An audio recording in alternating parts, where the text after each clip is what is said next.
புதுச்சேரி மாநிலம் காரைக்கால் அடுத்த திருப்பட்டினத்தில் உள்ள பிரசித்தி பெற்ற ஐடாபுரீஸ்வரர் சுவாமி தேவஸ்தானம் பிரம்மோற்சவ விழாவின் முக்கிய நிகழ்ச்சியான தெப்போற்சவம் வெகு விமர்சையாக நடைபெற்றது.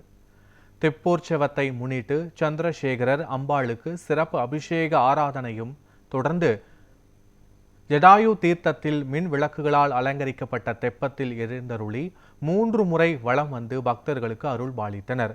தெப்போற்சவ விழாவில் திரளான பக்தர்கள் கலந்து கொண்டு சுவாமி தரிசனம் செய்தனர்.